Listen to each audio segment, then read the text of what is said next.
मानव जीवन संघर्षों, चुनौतियों, अवसरों और परिवर्तन का अद्भुत संगम है। इन परिस्थितियों में व्यक्ति कई बार भ्रमित हो जाता है। क्या जीवन को भाग्य चलाता है या कर्म? क्या नियति पहले से तय है या मनुष्य उसे बदल सकता है? सफलता कैसे मिलती है? ऐसे कठिन प्रश्नों के उत्तर श्री कृष्ण ने अर्जुन को कुरुक्षेत्र के मैदान में दिए। उन्हीं उपदेशों में संपूर्ण जीवन का मार्गदर्शन छिपा है। जो होना है वह होगा, पर कैसे होगा यह आपके कर्म तय करते हैं।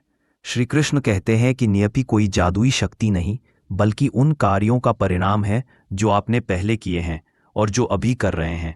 नियति परिस्थितियां बनाती है, लेकिन निर्णय लेने की स्वतंत्रता मनुष्य के पास होती है।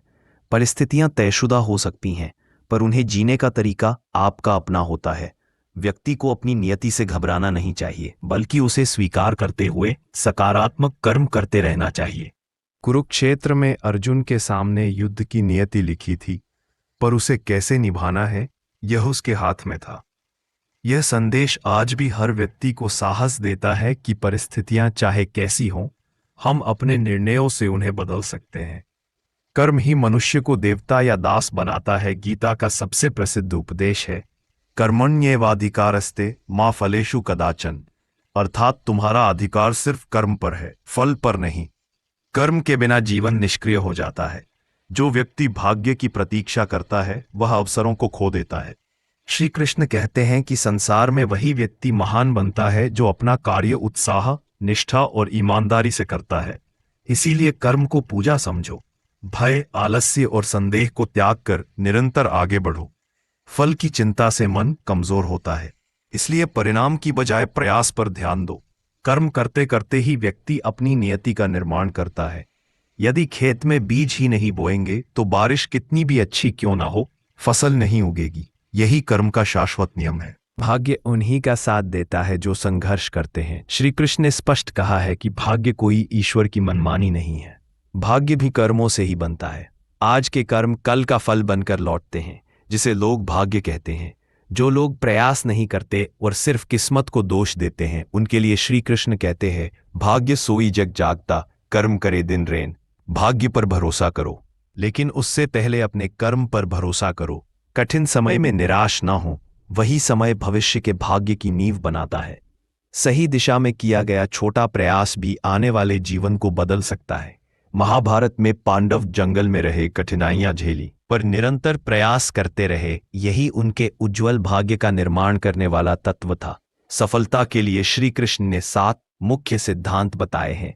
पहला है मन का नियंत्रण। मन ही मित्र है और मन ही शत्रु। किसी भी कार्य में सफलता पहले मन को जीतने पर निर्भर होती है। डर, भ्रम और नकारात्मक विचारों पर विजय पाने वाला व्यक्ति कभी असफल नहीं होता। दूसरा है धैर्य और समय की महिमा। श्री कृष्ण कहते हैं, समय के साथ चलो, समय को पहचानो और समय पर सही कदम उठाओ। अचानक मिलने वाली सफलता टिकाऊ नहीं होती। सच्ची सफलता धैर्य, तैयारी और लगातार प्रयास से मिलती है। तीसरा है साहस और निर्णय। जो व्यक्ति कठिन परिस्थितियों में निर्णय लेने का साहस रखता है, वही जीवन में ऊंचाइयों को छूता है। अर्जुन युद्ध से भागना चाहता था, पर श्री कृष्ण ने कहा, साहस ही सफलता का प्रथम चरण है। चौथा है सत्यनिष्ठा और कर्तव्य। सफलता का अर्थ सिर्फ धन या पद नहीं है। सच्ची सफलता है कर्तव्य के प्रति समर्पण, सत्य पर टिके रहना और जीवन को उद्देश्य के साथ जीना। पांचवां है आसक्ति का त्याग। सफलता वही है जहां मन स्वतंत्र हो। श्री कृष्ण कहते हैं कि सफलता पाने के लिए मनुष्य को अपेक्षाओं और डर की बेड़ियों से मुक्त होना चाहिए। यदि मनुष्य अपने कर्म से ज्यादा फल से जुड़ जाता है तो निराशा उसे तोड़ देती है। यदि व्यक्ति दुनिया की राय से डरता है तो वह महान कार्य कर ही नहीं सकता। इच्छाएं रखें, पर उनसे बंधे ना रहें। परिणाम चाहे जैसा हो, उसे प्रसन्नता से स्वीकार करें। जो व्यक्ति अपने मन को नियंत्रित कर लेता है, वह संपूर्ण संसार को जीत सकता है। छठवां है संगति और विवेक। गलत संगति दिशा बदल देती है। श्री कृष्ण ने दुर्योधन, अर्जुन और पांडवों का उदाहरण देकर बताया कि संगति और निर्णय जीवन के परिणाम बदल देते हैं। दुर्योधन की गलत संगति ने उसे पतन की ओर ले गया। अर्जुन ने सही मार्गदर्शक श्री कृष्ण को चुना और विजेता बना। बुद्धिमान, सकारात्मक और मेहनती लोगों की संगति सफलता दिलाती है। अहंकार, ईर्ष्या और लालच वाले लोगों से दूर रहना चाहिए। और 7वां मूल मंत्र है आत्मविश्वास और आत्मज्ञान। अपनी क्षमता को पहचानो। श्री कृष्ण कहते हैं कि मनुष्य में असीम शक्ति है। जब तक व्यक्ति स्वयं पर भरोसा नहीं करेगा, संसार भी उस पर विश्वास नहीं करेगा। आत्मा अजर है, अमर है, तुम्हारी शक्ति असीम है। यह उपदेश जीवन में दृढ़ता और आत्मबल पैदा करता है। श्री कृष्ण कहते हैं कि जो मनुष्य अपनी आंतरिक शक्ति को पहचान लेता है, उसे कोई भी बाधा रोक नहीं सकती। सफलता का अंतिम रहस्य सेवा भाव, संतुलन और समर्पण है। जीवन केवल भौतिक उपलब्धियों का नाम नहीं। सफलता का असली अर्थ है अपने कर्तव्य का पालन, दूसरों की भलाई, मन की शांति, संतुलित जीवन। श्री कृष्ण ने अर्जुन को यही बताया कि सफलता का लक्ष्य केवल जीतना नहीं है, बल्कि धर्म, कर्तव्य और सत्य की रक्षा करना है। अर्थात श्री कृष्ण के उपदेश हमें सिखाते हैं कि नियति परिस्थितियां बनाती हैं, पर कर्म उन्हें बदल सकते हैं। भाग्य उन्हीं का साथ देता है जो कर्म और साहस से आगे बढ़ते हैं।